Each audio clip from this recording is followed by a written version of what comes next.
the 2000X He-Man head, and a lot of people like to use this head to make customs. So the easiest custom to make is to take a King Grayskull body, like this body right here, then pop this head off and stick it on this body, and then pull off the cape, just like that. Now, if you pull the cape off, there's these little nubs still on here. You want to take some wire cutters and cut those off. Now, this is actually painted darker brown. It's actually a lighter brown plastic. So you're going to want to get some brown dark paint and put it on those nubs afterwards. And when you're done, you get something that looks like this.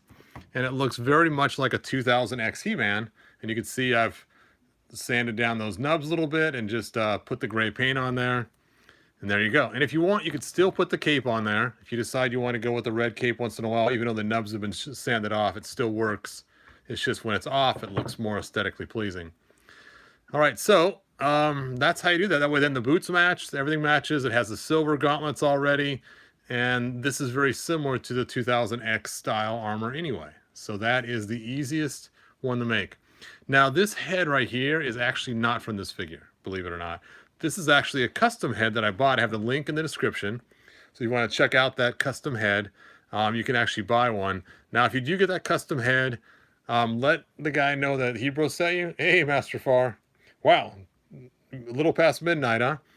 And then you can get the head that then matches, and it's like $22.50, I think, or something like that. So it's not a lot of money.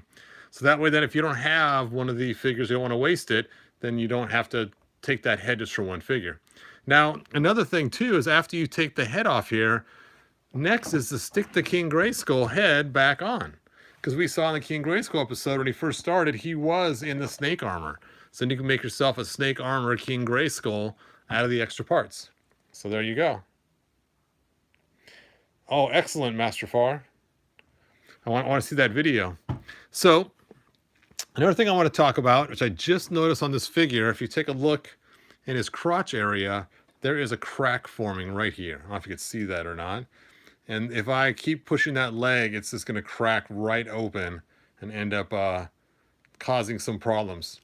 And this leg's going to eventually break off.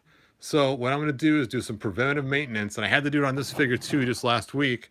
And you just take and you put super glue all over the bottom of it. Use the gel kind, let it sit overnight, and that will preserve it, hopefully, so it won't break. It'll still be fragile, but not as fragile. So I'm going to go ahead and show you guys what that looks like. Let's see if I can get this leg out without cracking it. Don't crack on me. There we go. And you can't move it too far. You can see the split start to happen there when I pull it apart. So now I'm just going to take and just goop this on really thick. Make sure his hands can hold him up so that he can do a headstand while it's drying. And I'm just going to coat this whole area with that gel super glue and make sure it doesn't get on the leg, just on the bottom of the loincloth area, or not loincloth, but the bottom of the crotch area, just to protect it from cracking. Now, once I get this coated really good, I'm going to carefully wedge the leg a little bit just to get the glue into the crack in the seam as well. So now I'm going to go ahead and carefully do that. Hopefully it doesn't break. And then just kind of push the glue into that area, just like that, and keep it really thick on there. And get enough on there so it's spread across the area so it will stick really good and will not come off in one chunk. So I do suggest that if you have cracking going on, do those two figures before they break, because once they break, it's a lot harder to fix than to do the preventative action ahead of time. Now, it doesn't look super pretty. It leaves kind of a mess of clear goopy stuff on there after it dries, but at least you know it's a little more protected than it was. You can see how that looks all coated in super glue.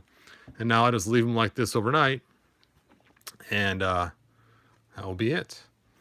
So some quick preventative maintenance. I just noticed when I pulled them out of the box. So there you guys go. Make sure you use the gel control super glue. That way it comes out thick. Otherwise, it'll just drip all over and destroy your figure. All right. So a quick tip from Hebro on how to fix your figures before they break. Check those crotch areas. Make sure you don't see cracking in there. And if you do, just put that glue in there to fill it up. And if you want, you can come back later on and do a second layer after it completely dries. So it's up to you. All right. Anyway, hopefully that tip helps. And hopefully you guys can make your quick 2000X He-Man. It's just a simple head swap, or just buy the head from my friend on eBay. I have the link down below. And like I said, the head is only $22.50. And the one bad part about it, if you buy the head from the guy, once you put it on, it's not an easy thing to keep pulling off and on. So once you decide you want to use that head on that figure, know that it's going to stay that way, because these heads, they're made out of a harder material. And when they click in place, it's just going to stay. You're going to want to heat it up really, really good and then pop it in place. And don't try to pull it out again, because if you do, you'll end up cracking the neck on the side trying to pull it out because of the amount of force and pressure it takes to pull it back off. So just know that once you put it on, it's kind of a permanent deal. But it does still have full articulation and movement, so you don't have to worry about that. It's just because the material is a lot harder plastic. It's a one-time installation. All right. Hopefully I helped out some people about the cracking of the loin area. And so that's all I got. All right, you guys. Thanks for watching. And I know this is a quick, short video. It was just to answer a question somebody had. Thanks now.